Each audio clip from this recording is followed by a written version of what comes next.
Welcome to Managerial Accounting. Today is Tuesday, November 1st, as you can see on the screen.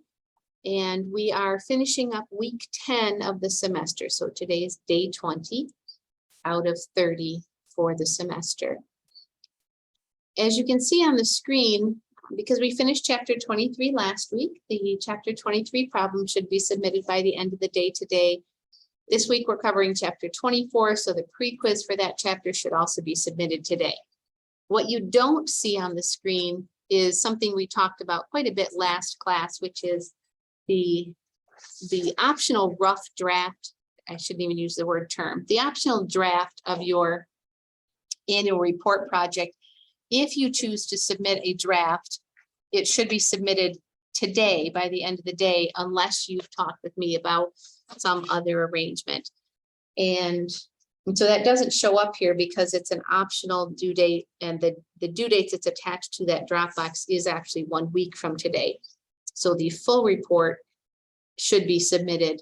You can go that far. Yep. So the full report, as you can see here, is due 1 week from today on November 8th. It does explain the optional draft, and we talked about that in class last week. And so if you watch those videos, you should be familiar with this already. And of course, if you have any questions, you can always ask. So today we're going to be starting chapter 24. So you should have your exercises open in Cengage. We'll be getting to those quite soon, and we'll get started.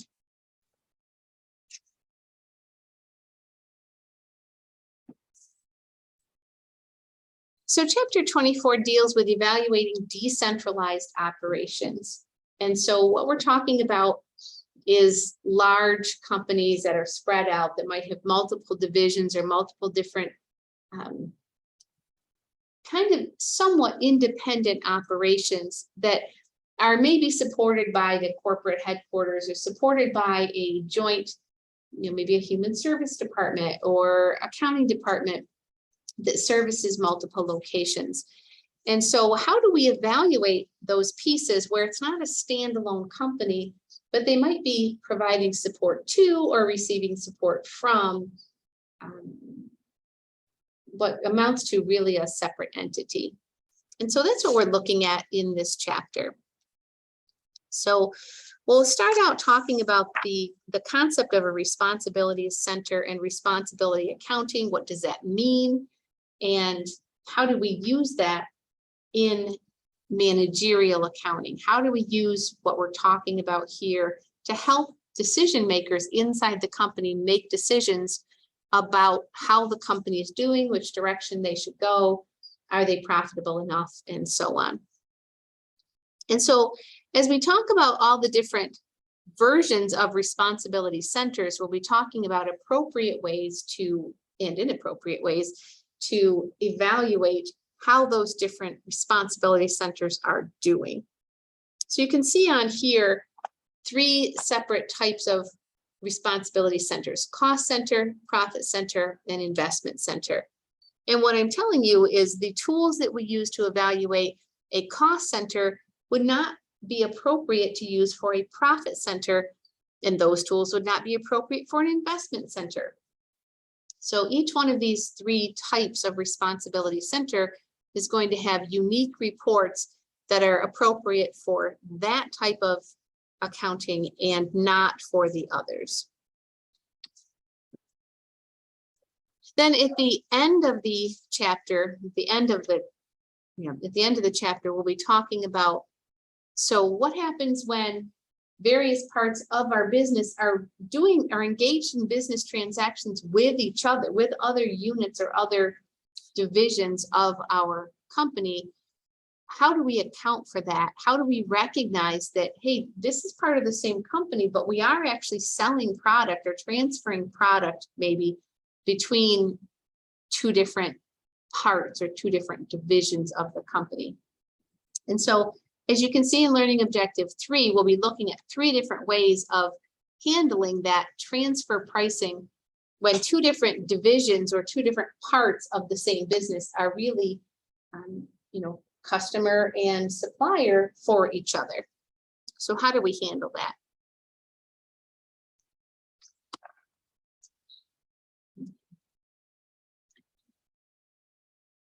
So we'll start with what is a decentralized organization in the first place. So decentralized means that it is not centralized. So on the left, you can see the diagram, the not an org chart, but similar. This is what a centralized organization looks like.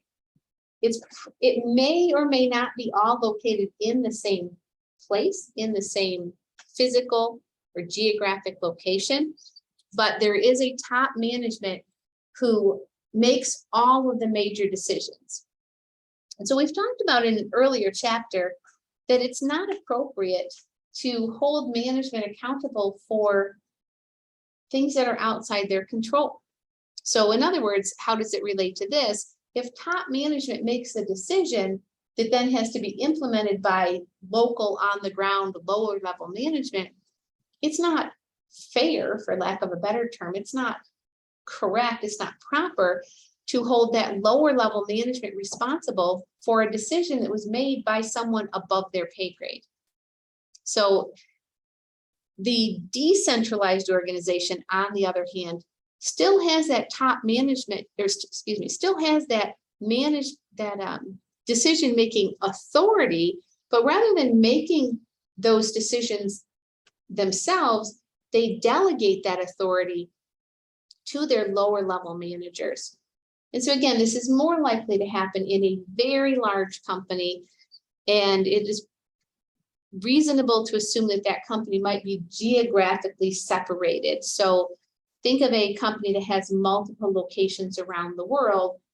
It would be very top heavy. It would not be very nimble, very efficient to have all of the decision-making power invested in just a handful of individuals who are not on the ground and involved in the daily operations of that company. And so what we are talking about in this chapter is the picture on the right-hand side of the screen right now, which is the lower level managers of the company do have some decision-making authority when it comes to one of three different areas, or maybe all three. How money is spent, how revenues are generated, and how assets are invested in that company. And so we're going to be talking about each one of those three scenarios.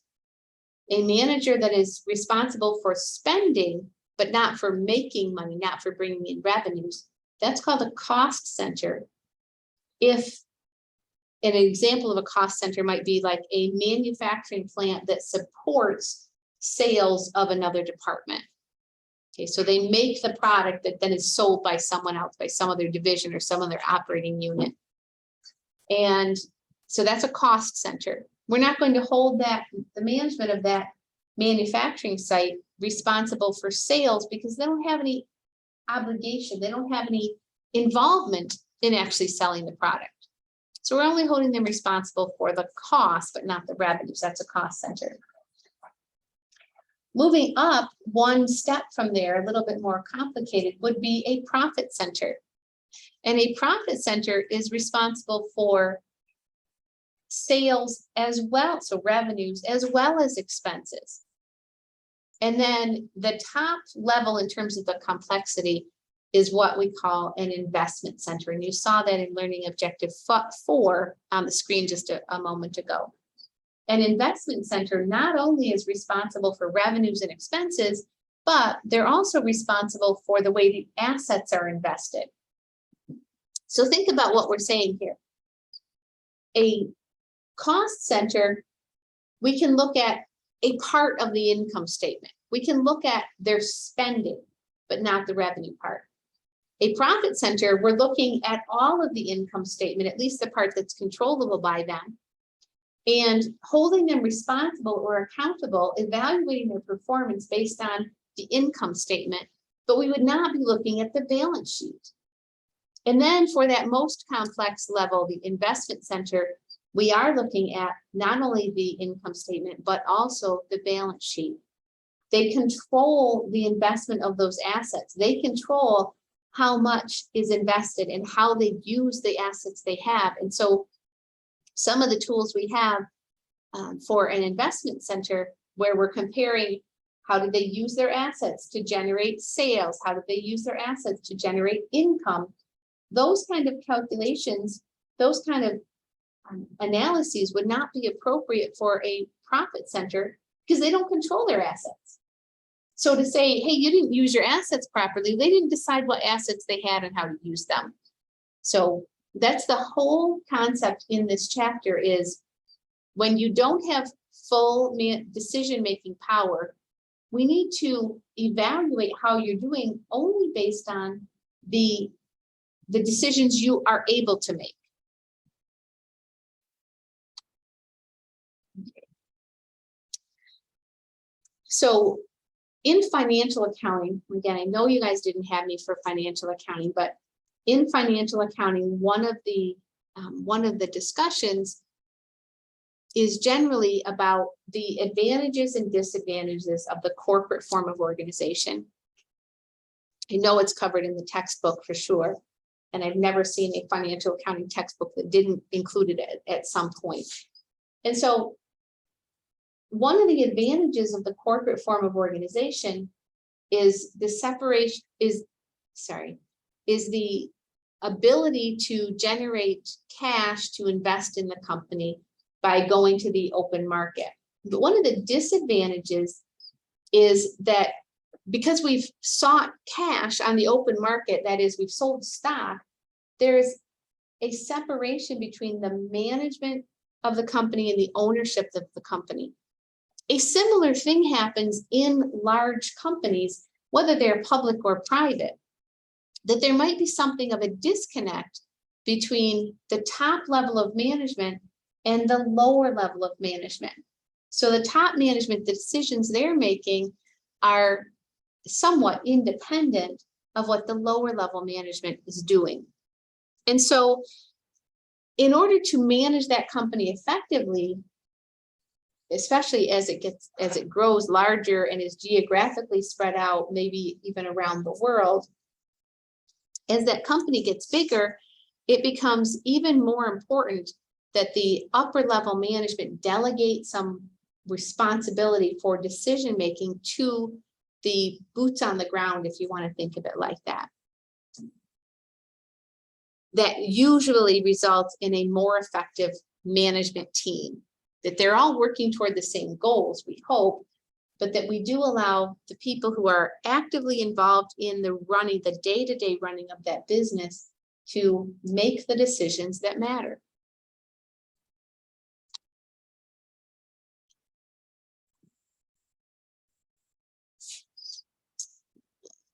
Let's skip through that. And so we need to be very careful that as we are looking at a decentralized operation, that we still keep in mind, and I like the expression, we're all playing for the same team. And so you might have different segments of the company that are almost in competition with each other.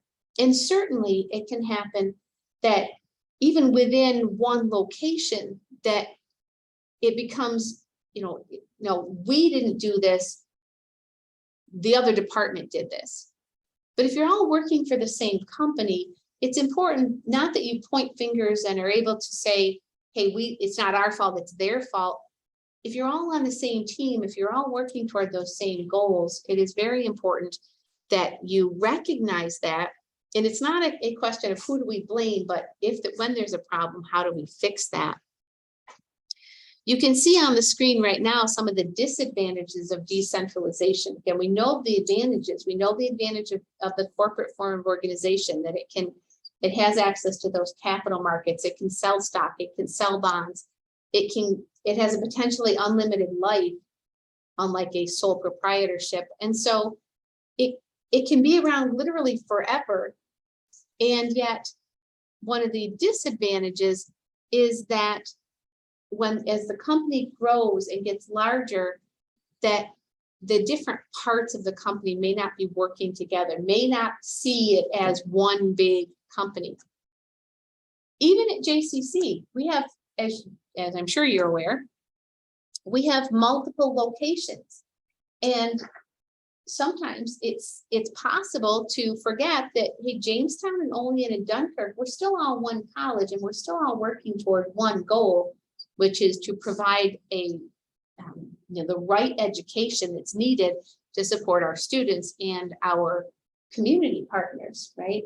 So imagine how challenging this would get if you look at, we step up one more level. We're part of the SUNY system. The SUNY system has 64 campuses across the state. And we're all part of one system, but in some respects, we're also competing with each other, right? Competing for resources, competing for students. And so imagine what this would look like for a company that is worldwide, that has many different divisions, that it's really easy to lose sight of. We're all on the same team, and the focus is on the improving the company as a whole.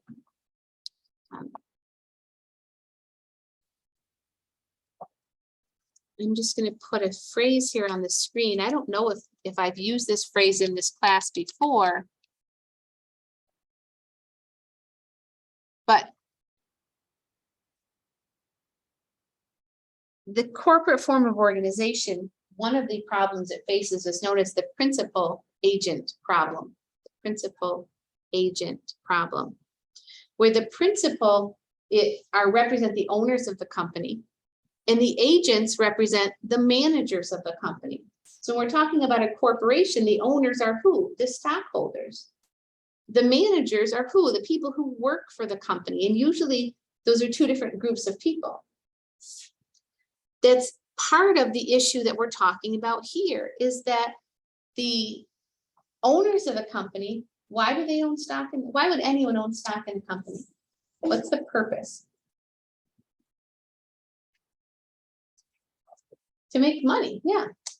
Anyone who owns stock in a company, no matter what they tell you, the principle, the main reason for investing in any company is because you think they're going to take your investment and make you money, right? They're going to increase the value of your investment. That's why you do it in the first place.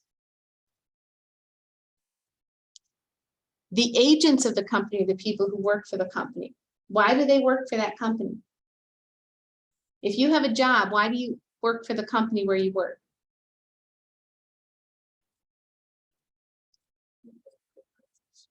Maybe they have good benefits. Sure. What does it come down to, though? The value that they're providing for you, right? Your paycheck. And it could include benefits. Absolutely. That's another part of the compensation package. So you work for the company to make money. I don't care how much you love your job. If it's a job, it's not volunteer. You work there to get a paycheck. Your goal then, as a manager, as the agent of the company, is to enrich yourself, but that's not the stockholders' goal. The stockholders' goal is to enrich themselves. And so back to this conversation, the principal agent problem, we need to recognize that we're all working for the good of the parent company. In other words, the good for the stockholders, the good for the company itself. And we need to keep in mind that the decisions that one manager makes may negatively impact the company as a whole, even though it might be the best decision for that individual location or for that individual cost center or that individual even investment center. It may not be the best thing for the company as a whole. So we need to be very careful how we evaluate management to make sure that we are incentivizing them to make the decisions that are best for the company as a whole, not just best for themselves or their division or whatever their operating unit is. The other part, as you can see at the bottom of this screen, is the more decentralized we get, the more challenging it becomes to avoid duplication. That we might have multiple different divisions doing the same job, where it might be more efficient to have it all under one roof, so to speak. And so there's a company in Olean It used to be called Dresser Rand. It was bought out by Siemens.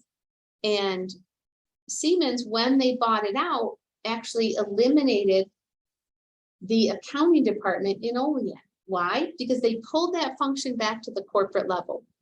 Because it was a duplication of what was already happening in other locations, and it was just seen as extra cost with no extra benefit. Again, it's something we discuss at JCC. How do we need to have, for example, a registrar's office on each campus or at each location? Well, the answer is no, especially not with the technology we have, especially with the ability to do things online. The registrar's office is located here in Jamestown. There isn't one in Olean. So the students in Olean have a different experience than the students in Jamestown as far as that piece of the support service.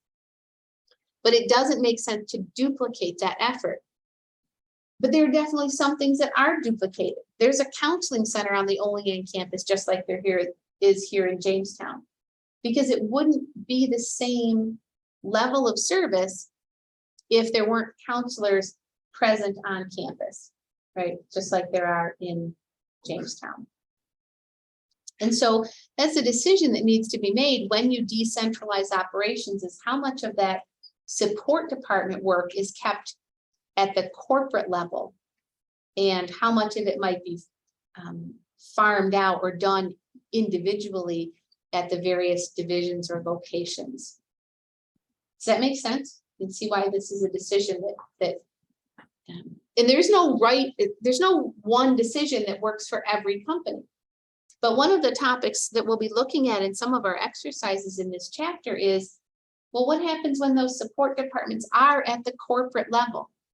How do we allocate those costs? And it's a similar theme we've seen in earlier chapters, but now we're focusing specifically on decentralized operations, where we have one support department that might be supporting multiple locations, like the accounting department that was pulled out of the Olean location and is now all of the accounting for that Olean location is done at the corporate level. Oops, let me get rid of this. Okay, so there's kind of a summary of what we just talked about or went through, and we'll keep going. Any questions though about advantages and disadvantages? There's no one right answer that, hey, you should be centralized or you shouldn't be centralized. Each company has to make this decision, and the decision today that seems like the right decision today may no longer be the right decision 5 years from now. It may not be the decision from 5 years ago. Things change. And so this is something that needs to be continually revisited. Are we doing what's right for today? And so, as I said, we're going to be talking primarily this first day of this chapter about responsibility accounting and recognizing that we only want to evaluate management's performance based on the revenues, expenses, and possibly assets that they control.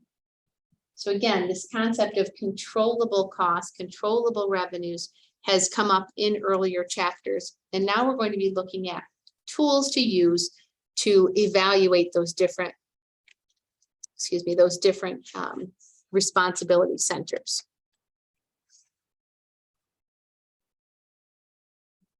So the first one we're going to be looking at is a cost center. As you can see on the screen, the first bullet point at the bottom, cost centers have responsibility over costs, but not revenues, and definitely not the assets that are invested there. And so as we evaluate a cost center, we're only going to be looking at the expense side of the income statement. You can see examples there of what might be a cost center. And think about a manufacturing plant that is located here in Jamestown. And within that plant, within that location, let's say Cummins Engine, they have a sales force that's responsible for sales. But the sales force isn't responsible for making the engines. They're just responsible for selling them. And so there actually is a fourth type of responsibility center that's not discussed in this chapter, and that is a revenue center. And that is something that we would analyze based on just their sales or the revenues part. I think the reason it's not really covered in here is because that's a much simpler conversation to have. You know, did they meet their sales targets? There's not as much detail, I guess, involved in that. At Cummins Engine, though, there's a manufacturing facility, and there is a management team who's responsible for that manufacturing facility, just the making the engines part. They're separate from the sales staff. They might be from a management organizational chart viewpoint. There might be I don't know this for sure, but I'm just throwing out their possibility. There might be a VP of sales and a VP of manufacturing who are really at the same level, who might both report to the president of that organization. And so the VP of sales would be responsible for sales only. That's the revenue side. And the VP of manufacturing isn't responsible for sales. He or she is only responsible for the cost associated with producing the product. We can then look at just the manufacturing part of that, and we can break it into departments. There's probably a quality control department. There's probably a department that's responsible for buying the raw materials, and I don't know what the steps are in making engines, but there's probably a number of different steps involved in assembling the engines and testing them, and then cleaning them up for shipment and whatever. Each one of those individual departments, assembly and test and quality and purchasing, is its own little unique cost center, which is part of the bigger picture of the manufacturing cost center, which is part of the big picture of the Cummins engine, Jamestown engine plant that has investment opportunities as well, that has responsibility for how the assets are invested. So my point is, you can start at that top level and continually dive deeper and deeper into that organizational structure and break it into its unique components, like quality and assembly and purchasing. And each one of those little components is its own little cost center that we would evaluate maybe the purchasing manager based on what happens in purchasing, and the assembly manager based on what happens in the assembly department. But all of those pieces feed into the cost center that is manufacturing and feed into the investment center, which is the Jamestown engine plant as a whole. Does that make sense? So we're doing a lot of different analyses to analyze or to evaluate the performance of every single level of management. Should be getting some sort of a performance evaluation based on just the revenues and or costs and or assets that come under that individual's direct control. And there's another example. I keep using JCC as an example. So you know, the dean of the Social Science and Business Division has budgetary responsibility for just what happens in our department. Those are costs only. The revenue part does not really come under the discretion of the dean of the academic division, but she is held responsible for costs associated with that division, you know, for keeping the travel budgets, the mileage budgets, the supplies, and all that kind of thing. She's responsible for that. Okay. So let's take a look at our first exercise for the chapter, and it's going to be a budget performance report for a cost center. You can see an example here, and this is exactly what I was trying to get to. We have that vice president of production, and we're looking at the big picture. But then if we tease that apart, we can we have a manager of plant A, and we also have a manager of plant B. And we have separate lower level, and we're only looking at the part that is controllable by that individual manager and holding that individual responsible, evaluating, how is he or she doing based on only the cost and revenues and possibly assets that person controls. So the exercise we're going to be doing in number 1 is very similar to what we see here. We can start at the lowest level. You'll notice this is a supervisor in Department 1 of Plant A. So that implies there's at least a Department 2, maybe and a Department 3 we can see here. Each one of those departments has a supervisor, and each one of those supervisors is going to be evaluated based on that lowest level of reporting. Those totals get rolled up into the evaluation of the manager for the whole plant, which includes all 3 departments. And then that gets rolled into the VP of production, who has not only plant A, but also plant B. So we've talked about in an earlier chapter, the importance of keeping in mind the audience for the report. And you really see that here as well. The level of detail you see for the supervisor of Department 1 in Plant A, the level of detail there is a much greater detail.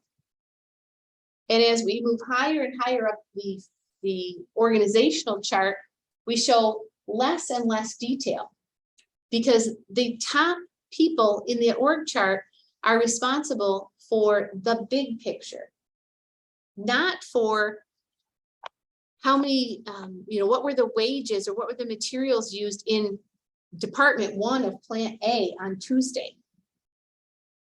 So let's go to that exercise, if you will.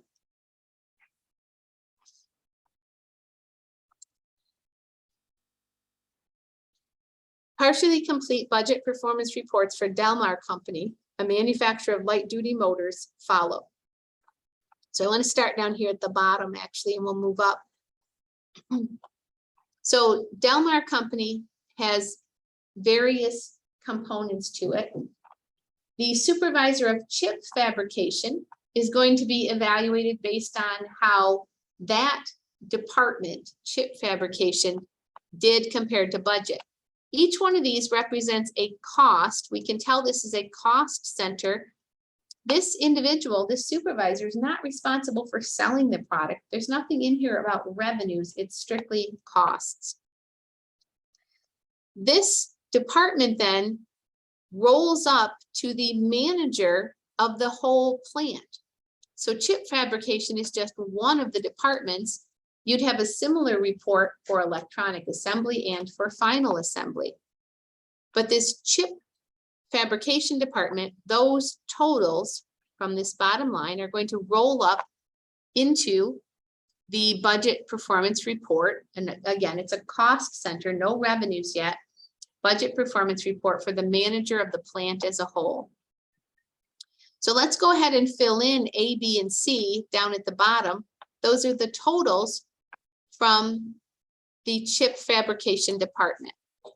4.3 million was the actual total dollars spent on those 4 components: factory wages, materials, power and light, and maintenance. Letter B was the budget total.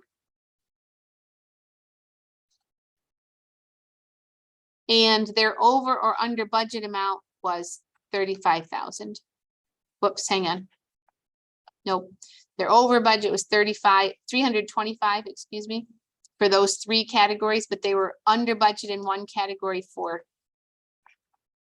25,000. So we net those together. We net those together to get the total over budget, $300,000.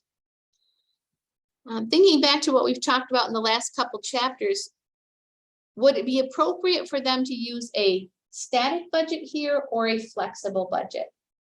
Should these budget amounts that we're using as comparison here, should these come from a static budget or a flexible budget?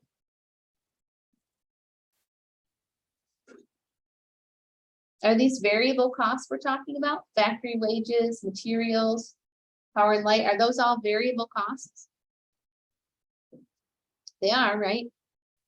So we should be using flexible budget quantities in this reporting to have it be meaningful. It wouldn't be appropriate or fair to evaluate this supervisor based on these actual wages compared to budget if in the budget they expected to make 1,000 chips and they actually made 1,500, right? We would know, we would expect that these variable costs would increase. So one would hope that these amounts are already based on flexible budget quantities, the budget quantities here. So we rolled those up into A, B, and C. You'll notice that I didn't have anything in the under budget because we netted those two together. Okay. We're going to maybe reward or praise this chip fabrication supervisor because the department saved money on materials, but the manager of the plant is really only interested in the big picture for the plant as a whole. Now for D, E, and F, we need to find the totals for each of those columns. And so the chip fabrication actual amount spent was 4.3 million. And we're going to add to that the total actual numbers from electronic assembly and final assembly. Oops.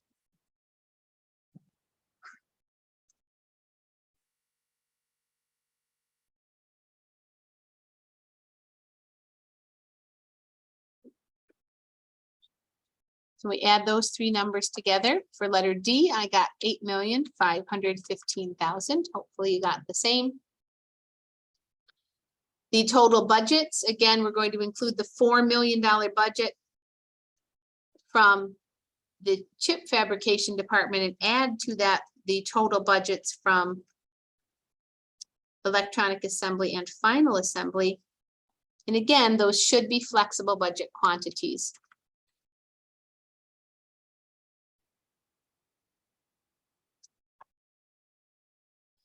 Finally, we know that the chip fabrication department was 300,000 over budget in total. Add that to the 75 over budget for electronic assembly, and letter F would be 375,000 over budget for those two departments. But you'll notice that the final assembly department was 60,000 under budget. And so the net over budget for the plant as a whole would be 315,000. We're not asked for that number here, but we will need it when we roll this manager of the Western Region plant up to the VP of Productions report. And so letter I, as I just said, is going to be 315,000 over budget.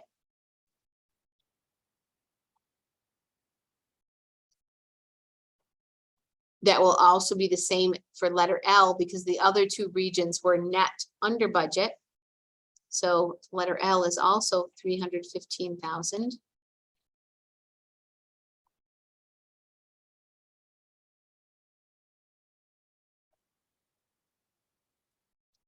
Letter G and H are going to be the actual and budget totals from the Western region. So they would be the same as D and E. A lot of scrolling around in this exercise.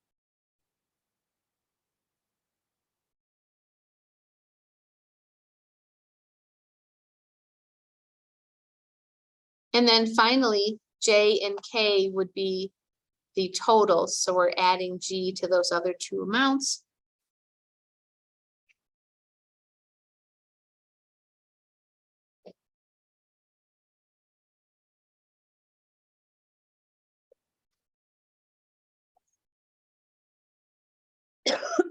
Excuse me. And for letter K, we're adding the H amount, the total budget from the Western Region plant. We're adding letter E.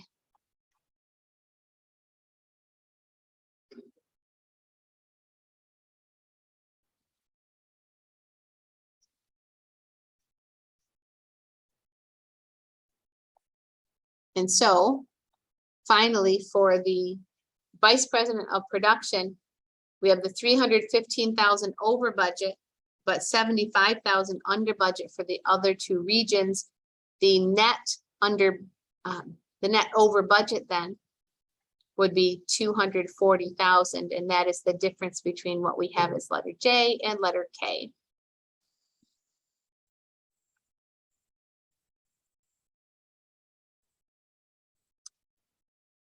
And as we've discussed in earlier chapters, it's not enough just to know where these numbers come from and how to calculate them, but the real important part is, what does it mean? What do we do with this? How do we use this information to improve our company's results, to reward, in this case, to reward appropriate performance and to disincentivize performance that is substandard? So we're sending this note, this memo to Randy Wilkes, the VP of Production. The blank plant has experienced a budget overrun. So we know that's the Western region. The other two were both under budget. Its budget reveals that which department? The chip fabrication department. We can see that right here. We think of what we had for letters A, B, and C. The chip fabrication department is responsible for the majority of that budget overrun. The supervisor of the chip fabrication department should investigate the reason for the budget overruns and again, the biggest number there is the factory wages. Oh, but they had overruns also in power and light and maintenance. So the biggest one was factory wages. But power and light and maintenance were also over.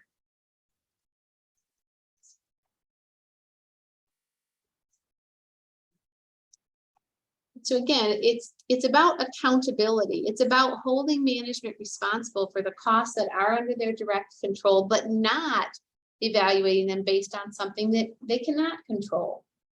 And so we shouldn't be talking to the chip fabrication department supervisor about revenues, for example, or any costs that that occur in the electronic assembly or the final assembly department. We shouldn't be talking to the Western Region plant about what happened in Eastern and Central, or at least, I'm not suggesting it should be confidential, but we shouldn't be holding that plant manager responsible for what happened at the other plants when that's outside of his or her control. Okay, so hopefully you can see how, you know, each one of these is a separate cost center, and the smaller, the lower levels exist within that upper level. And so the top manager, the VP of production, is held responsible for all of it, but he or she is going to be looking to the lower level managers for the part that comes under that manager or supervisor's control. Any questions? Okay, let's keep going then. So this is going to look very similar to what we've done in earlier chapters, except as I pointed out in the introduction, what we're talking about with support department allocations, we're now talking about maybe these are centralized functions that are being that are providing support to those decentralized operations. And so the cost of those centralized functions also needs to be distributed among those decentralized operations that they are supporting. For each of the following support departments, so we have A through H in support departments, Select the cost driver listed that is most appropriate for allocating support department cost to responsible units. Your answer should include the number of the cost driver only, so 1 through 8. And we have 8 departments. It doesn't say whether we can reuse them or not, but I'm going to start with the assumption. I'm going to start with the assumption that we are using each one exactly one time. So accounts receivable, what might be of these 1 through 8, what might be the most appropriate way to allocate the cost of accounts receivable? Again, this is a service that's being provided at the corporate level, and they're providing that service or support to the decentralized operations, 2, 3, 7, 20, I don't know how many. But all of that accounts receivable function is happening at the centralized location. So how do we allocate or split up those costs? Which one of those do you think would be appropriate? So the accounts receivable, what do? They send out bills to our customers based on what they bought from us, right? So what number, which of those cost drivers would be an appropriate way to split up the costs of accounts receivable? I would say 6, yep. How many invoices did we have to process for you? How about central purchasing?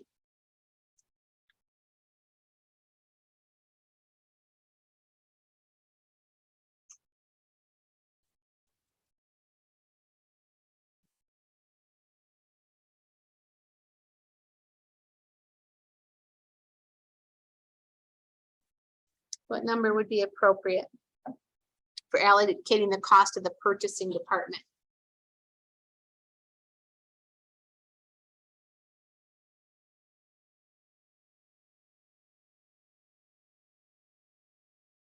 What do you think?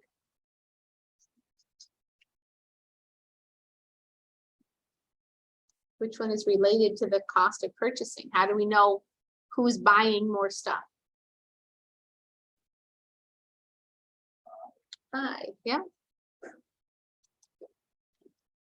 So a requisition, in case you're not familiar with that term, a purchase requisition is generated internally. So say the manufacturing department would say, hey, we need X. And so they send a requisition to the purchasing department, and the purchasing department then places an order, a purchase order with the supplier.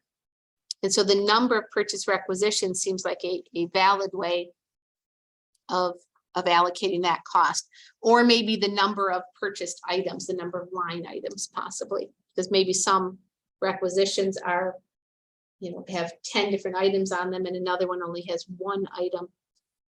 It probably takes more time to place the order for 10 items than just 1. How about computer support?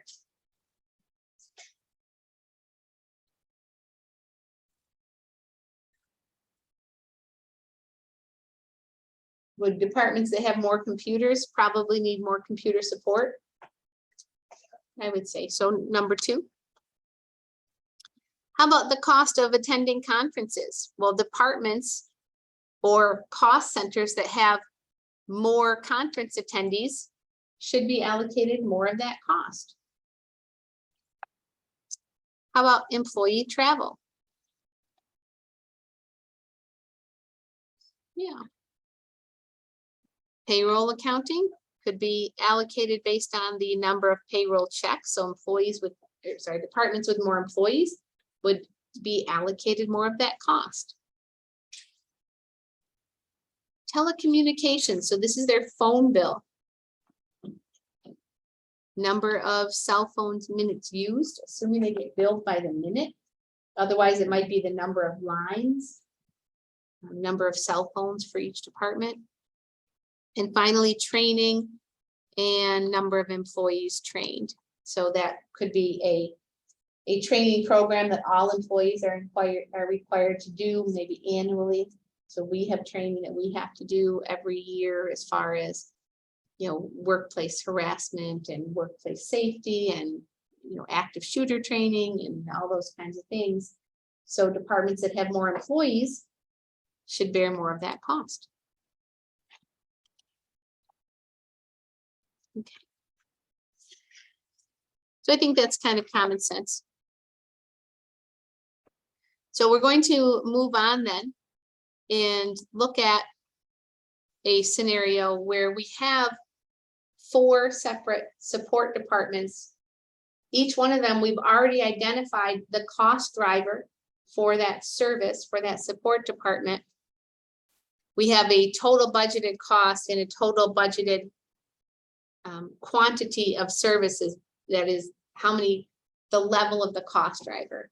So for the help desk, for example, we're going to allocate the cost of the help desk based on the number of calls. And we expect there to be 3,600 calls, and we expect that the cost of the help desk, cost of running the help desk, is going to be $90,000. One of the profit center, let me read the beginning part. I shouldn't ever skip over things like this. Varney Corporation, a manufacturer of electronics and communication systems, allocates Computing and Communication Services Department, CCS, costs to its profit centers. So we've moved at this point, it's okay for this exercise. At this point, we're saying that these are profit centers, which means that we are evaluating them based on both revenues and expenses, revenues and costs. That's not really relevant for this exercise, because in this exercise, we are only talking about costs. But the fact that they told us these are profit centers means that we would also be including revenues in their overall analysis, in that overall evaluation. The approach we're taking with this exercise, though, could just as easily be used by a cost center and also by an investment center. The following table lists the types of service and cost drivers for each service. The table also includes the budgeted cost and quantity for each service for the month of August. So this is for the company as a whole, for Varney Corporation. This is their CCS department, Computing and Communication Services. They provide these 4 services to all of their cost and profit centers. We are looking at just one of the profit centers, which is the communications division, communication systems division, or COM division. So this $90,000 that they have budgeted for the help desk is not just to help the communication systems division. It's going to be used by all of the divisions. The first thing, and I'm going to skip over this information just for a minute to do it letter A. Letter A asks us to compute the service allocation rate for each of this CCS's services for the month of August. This really is no different than what we have done in earlier chapters. This is setting that budgeted allocation rate based on the expectations for the month. And so the help desk is going to be based on the number of calls, and the per call allocation rate for the month of August, $90,000 and 3,600 calls. The cost will be $25 per call. Every time you call the help desk, we are allocating $25 to your department to cover the cost of that call.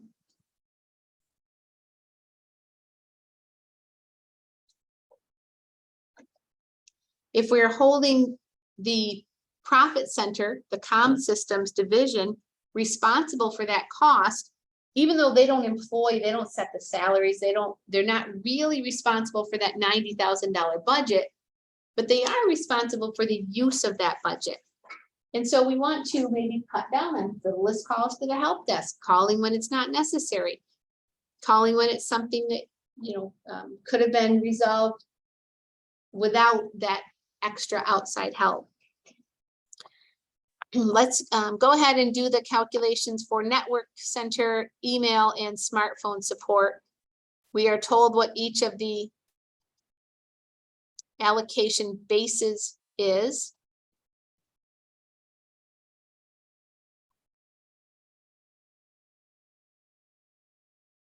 And you just need to calculate the cost per unit of use.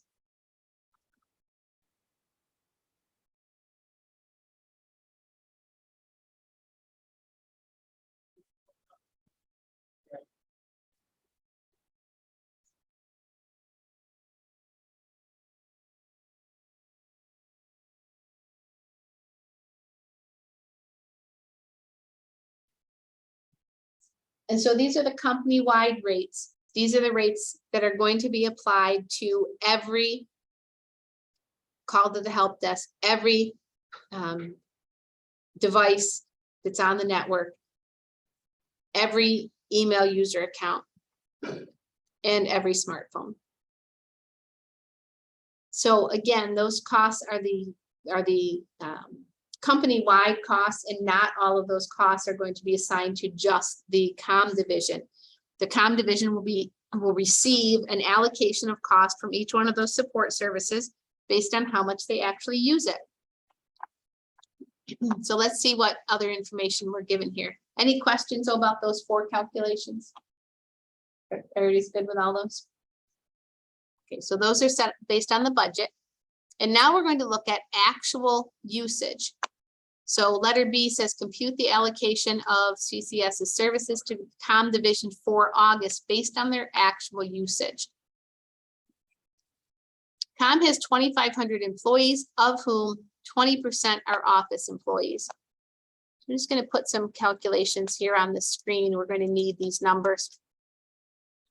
So 20% of 2,500 employees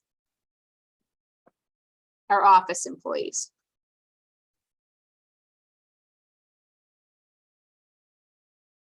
So that's 500 office employees.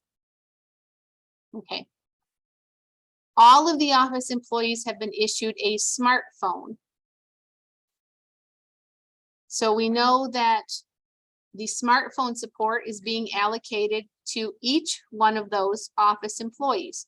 500 office employees at $18 per smartphone is $9,000 for smartphone support.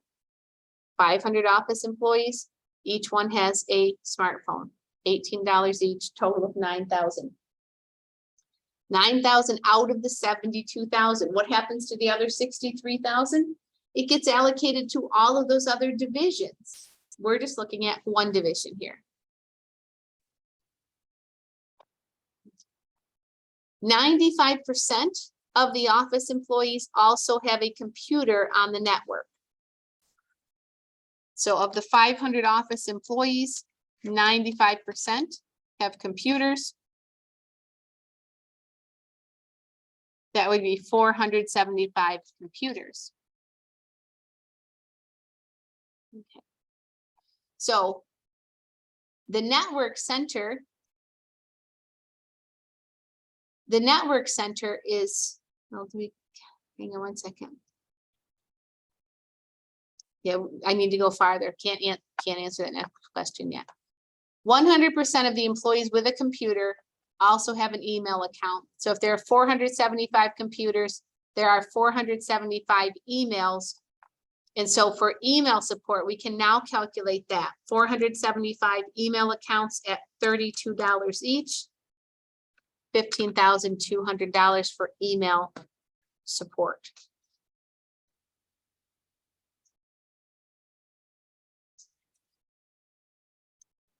The average number of help desk calls for August was 0.6 calls per individual with a computer.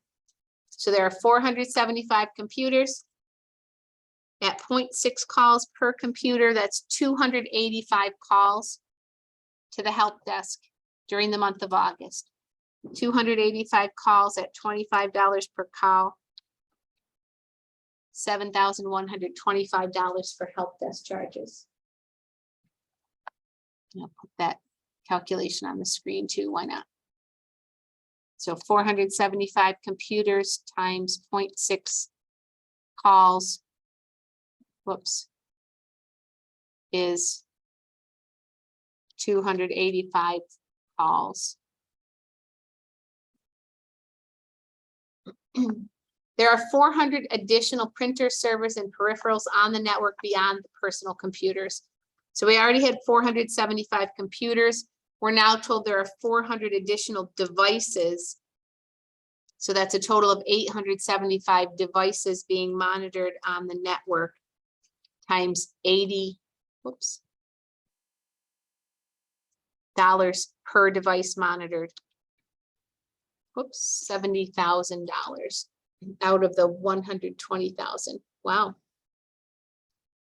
So the comm division, I guess that makes sense, is the communication systems division. They have most of the devices, 875 devices out of the 1,500 for the company as a whole.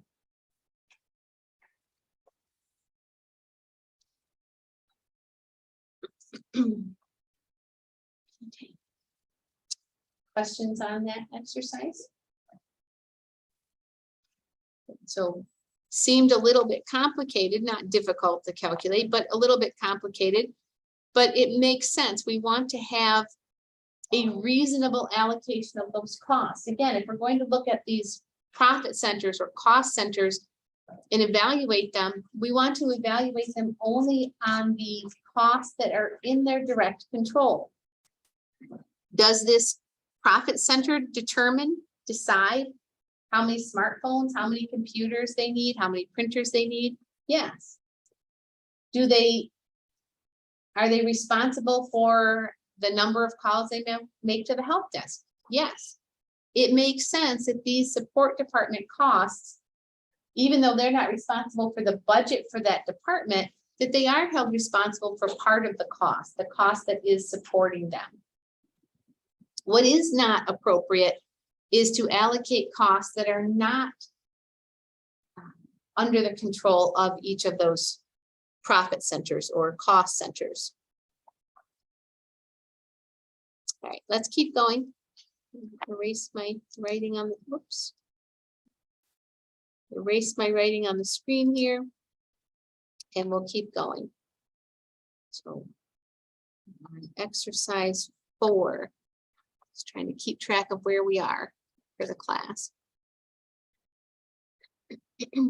Okay, so now we've talked about how to allocate support department costs, when it would be appropriate to do so. And what we're looking at in this next exercise is combining the concept of allocating support department costs with looking at their income statement by division. And so if we are holding this company responsible, or this center, responsibility center, if we are evaluating them based on revenues and expenses, what do we know about them? We know that they must be a profit center because we're including revenues, not just the costs. But to the extent that they control the use of these support services, tech services and purchasing, again, our assumption here is that these are centralized services being provided to decentralized operations. We need to include the cost associated with those services as we evaluate those profit centers. So let's start at the top. Horton Technology has 2 divisions, commercial and consumer, and 2 corporate support departments, tech services and purchasing. The corporate expenses for the year ended December 31st are as follows. And so you can see tech services and purchasing are seen as support departments providing support, centralized support to those decentralized operations, that the 2 divisions, consumer and commercial. We've already identified that those 2 divisions are profit centers. So we're going to be evaluating their performance based on revenues and expenses, but we want to include all of the expenses. You'll notice we didn't say anything about these other corporate administrative expenses. Our assumption then is that those, and it explains in the next sentence, those include officer salaries and other expenses required by the corporation. Those other corporate administrative expenses are not support departments that are providing direct support to those profit centers, this profit centers, consumer and commercial, do not have any control over those other corporate administrative expenses, and therefore they should not be included in our analysis, our evaluation of how are those two profit centers doing if they don't have any control over those costs. Tech Services Department allocates costs to the divisions based on the number of computers in each department, and the Purchasing Department allocates costs based on the number of purchase orders for each department. And the services used are as follows. The Support Department allocations of the Tech Services Department and the Purchasing Department are considered controllable by the division. So that's the point that I already made. Corporate administrative expenses are not considered controllable and therefore should not be included in our analysis. We have the revenues, cost of goods sold, and operating expenses for the two divisions. We're going to be preparing divisional income statements for each of the two. And we can just go ahead and fill in these headings. It's going to, at the top, look just like any income statement you've seen since chapter 1. Revenues minus cost of goods sold gives us our gross profit. Then we subtract our operating expenses to find our operating income before those support department allocations. We're then going to include support department allocations for tech services and purchasing, and subtract that to get our operating income after support department allocations.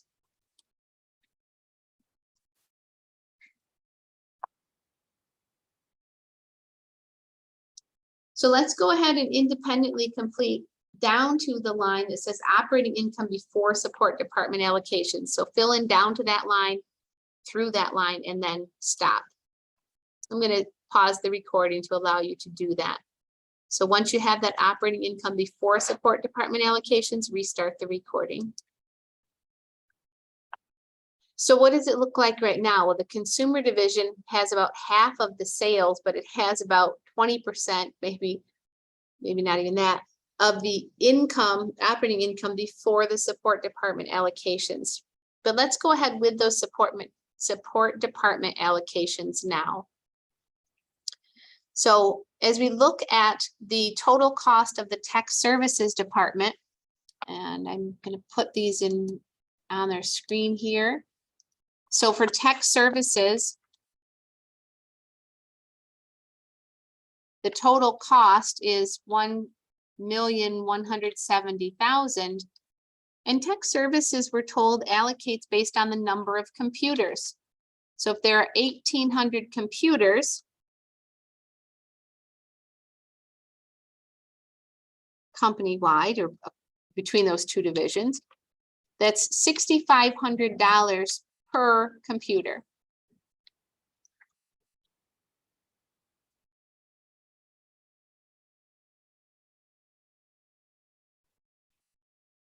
And then we can do the same allocation for the purchasing department,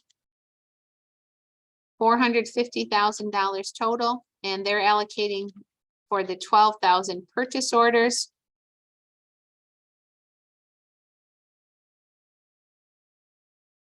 And that gives us a cost of $37.50 per purchase order. So remember, we're allocating those costs based on the totals, the total usage for the company. And we're going to be using these individual division totals for the actual allocation. So for the consumer division, they have 1,100 computers and the commercial division has 700. So the consumer division, 1,100 computers at a cost of $6,500 per computer.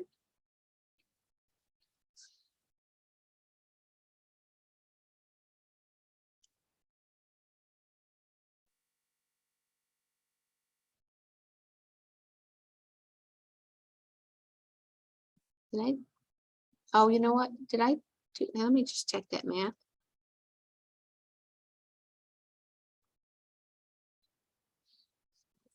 Yeah, I have a math error, just a decimal placement error. I thought those numbers seemed high.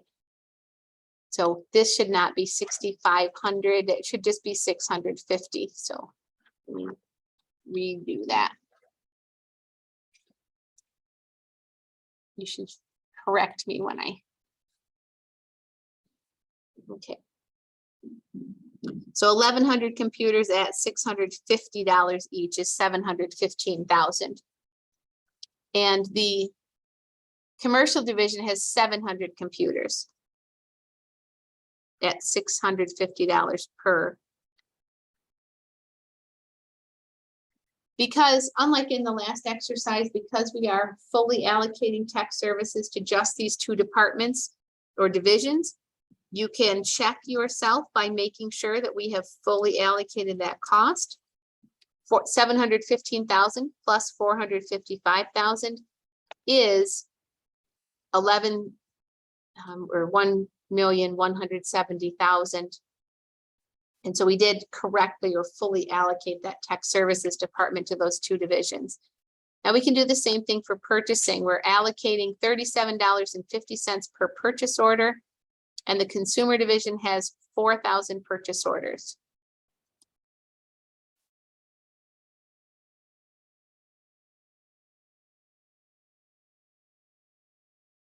And the commercial division has 8,000, twice as many purchase orders, twice as much cost.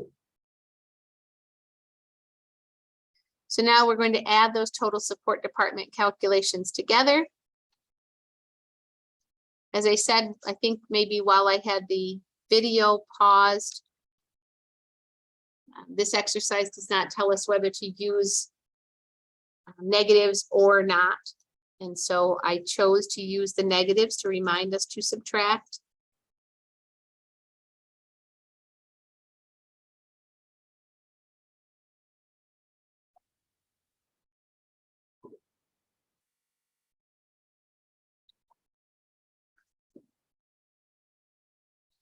And so what do we learn from this? What do we learn from this divisional income statement where we include those support department allocations? We actually see an even greater disparity between the operating income, between the profitability of each of these two divisions. As we already pointed out, the consumer division is about a little bit less than half of the revenues of the commercial division, but their expenses as a percent are much higher. And so their operating income, even before the support department allocations, is much lower, certainly as a percent. And yet they're still heavy users of at least the tech services department. The tech services department costs a lot more to run than does the purchasing department. So the commercial division uses a lot of the purchasing department, but it doesn't cost that much overall. Tech services is pretty expensive, and the consumer division uses a lot more of that support. And so it's appropriate to allocate more of that cost and evaluate their performance based on those actual costs.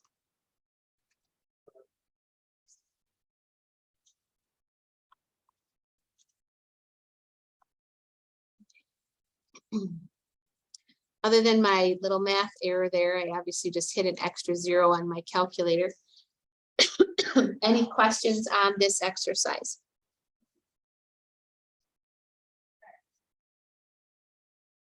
Everybody's good? Okay.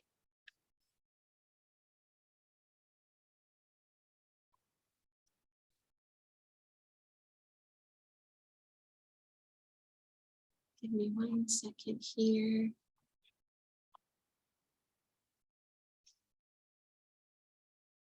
Okay.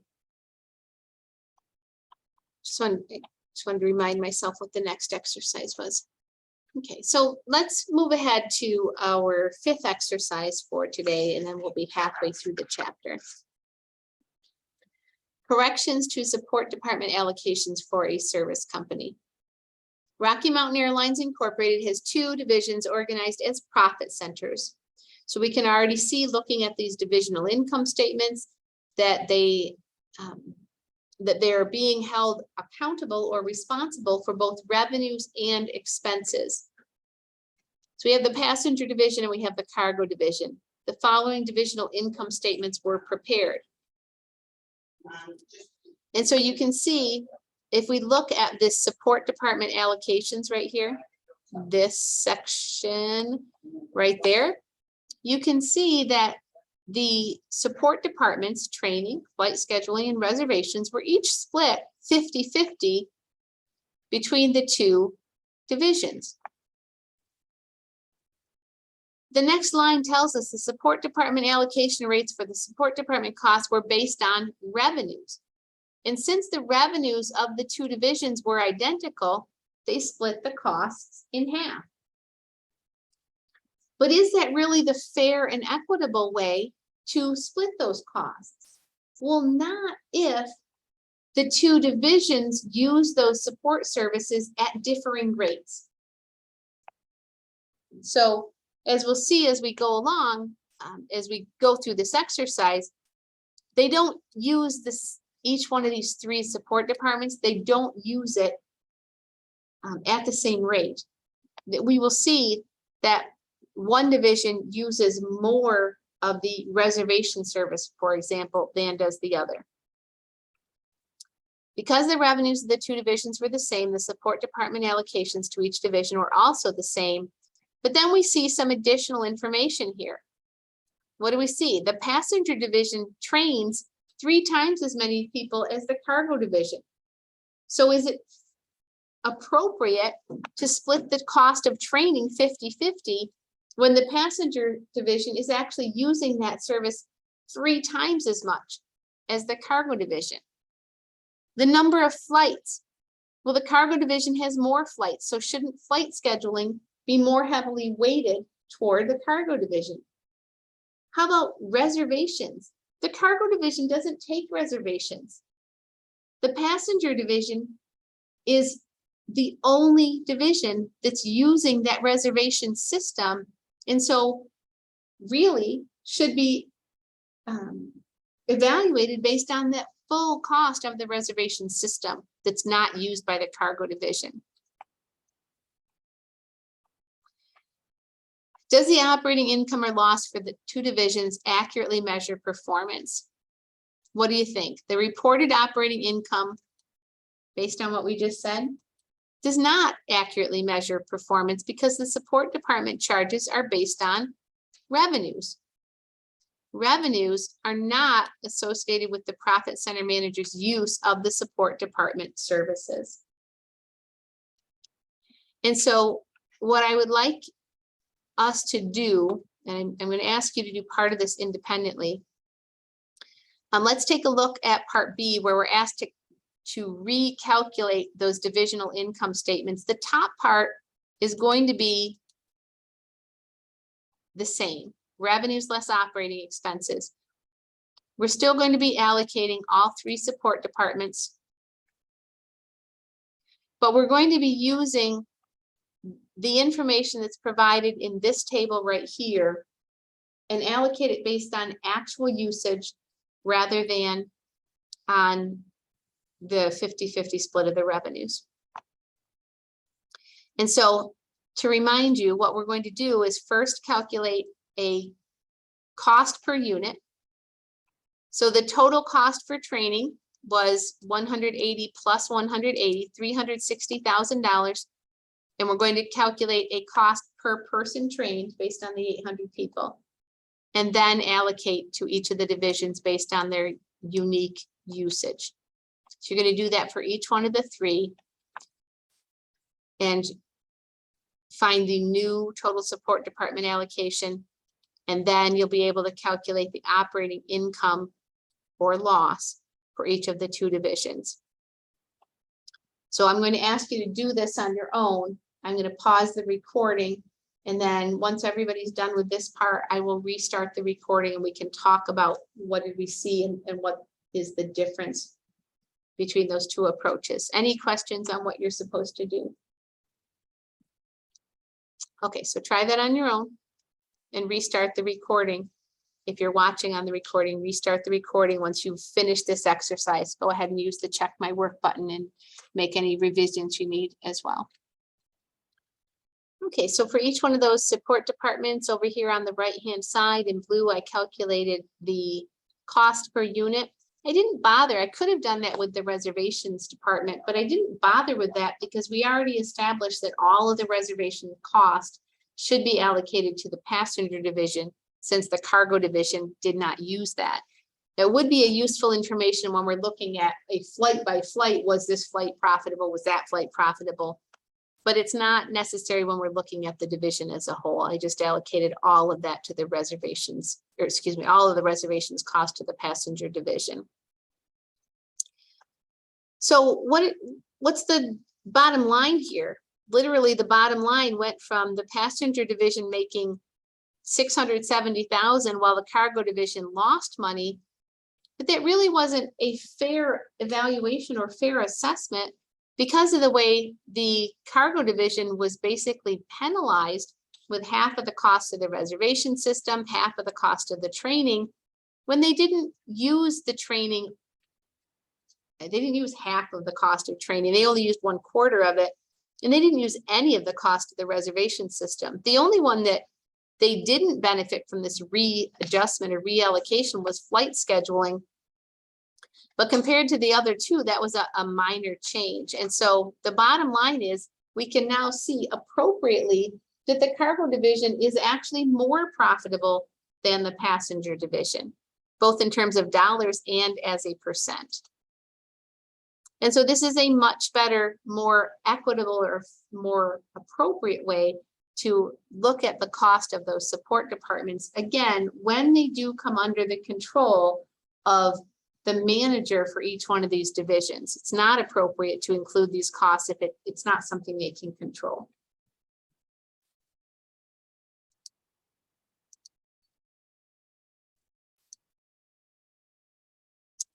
Okay. So let's move on. Our next exercise, I think we have enough time to finish this in the time that we have for class. And I at least want to get started with it. If we do not finish this one, we'll pick up wherever we leave off. But this is the final exercise related to profit centers. And then the next exercises will be switching gears and going to an investment center. So it seems appropriate to include this in today's class rather than Thursday. Championship Sports Incorporated operates 2 divisions, winter and summer sports. The following income and expense accounts were provided from the trial balance as of the end of 2019. After all adjustments, including those for inventories, were recorded and posted. So we have our sales, cost of goods sold, selling and administrative expense. And then we can see that advertising and transportation, accounts receivable, and warehouse expense are all they're not divided between the 2 divisions. Instead, these are collective costs or costs that are incurred at maybe the corporate level. Tells us incurred at headquarters here. And so those are costs that need to be allocated. So we have down here at the bottom, support department allocations. This is the supporting calculations, and we're going to calculate those. And then these figures are going to feed into our actual divisional income statements. So the sales, cost of goods sold, and division selling and administrative expenses are given to us at the top of the exercise. So I'm going to skip those for now, and we're just going to focus on the support department allocations. What does it tell us? Advertising expense. We know the total cost of advertising company-wide is $1,090,000. That advertising expense is incurred at headquarters and is allocated to divisions based on usage. So winter sports division did $375,000 in advertising, and summer sports $715,000. So 375, 715, and that should be the total, $1,090,000. We didn't really have to do any work there. We're just showing that that work has been already done for us by the company. The advertising department told us, here's how much they ordered. This is specific division advertising.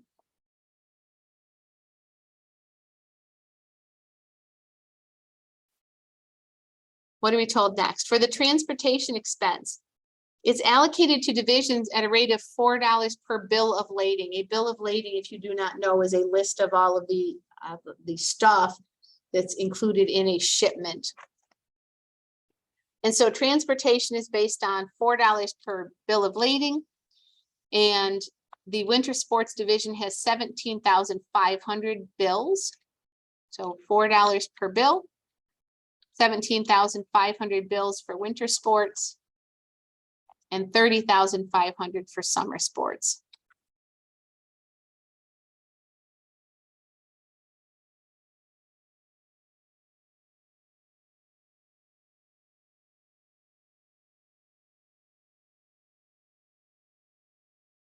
And so the total cost that we've allocated for transportation is $192,000. We want to make sure we've fully allocated that. So we look up here and yes, that is the transportation expense. So we can enter those numbers here. And so the summer sports division, again, is a heavier user of that transportation expense and should receive a higher percentage of that. Next, accounts receivable. Allocated to divisions at a rate of $1 per invoice, 25,000 invoices for winter sports and 43,000 for summer sports.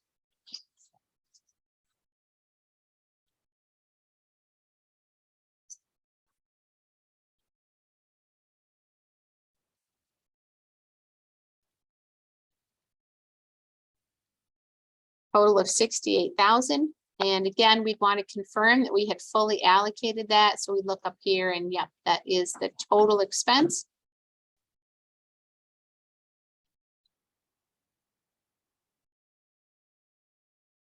And finally, the warehouse expense allocated to divisions on the basis of floor space. So this is the only one that we actually have to calculate the cost per unit.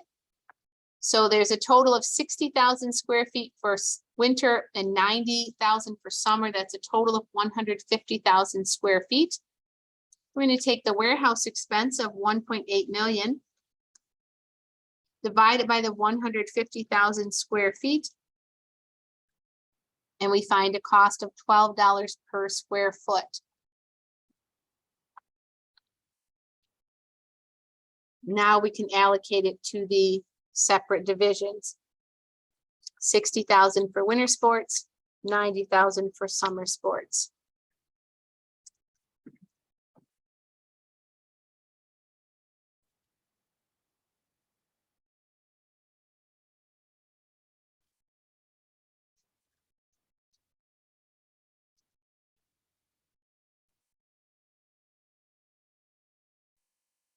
And once we have those amounts, we're going to bring those back up to the divisional income statement.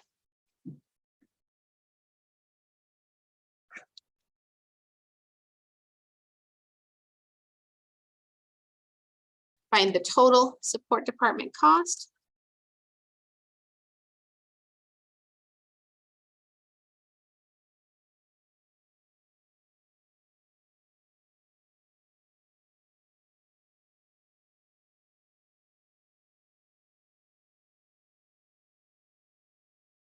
And as we are running out of time, we have just a couple minutes left in our regular class time. I'm going to ask you to fill in the information that was given for the top part. All of that was already divided up between the two divisions. And then you can find your bottom line operating income. So I'm going to do that here on the recording. And for those of you who are here live, I would encourage you to take the next couple minutes to do that on your own. Use the check my work button. Let me know if you have any questions.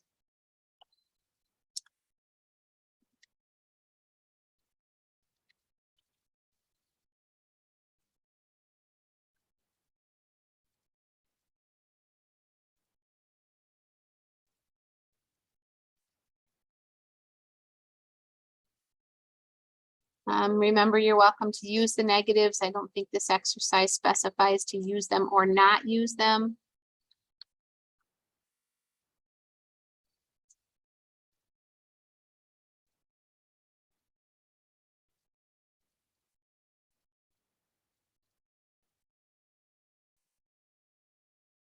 Oops, excuse me there.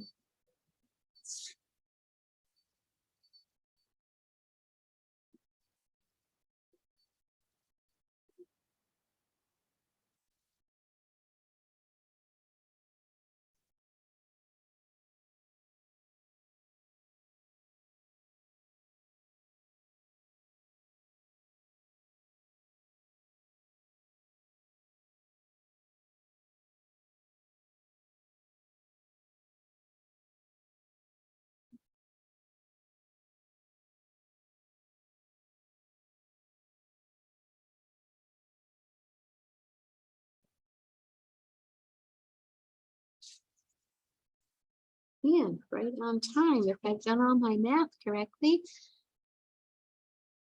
Anyone have a question on any of that?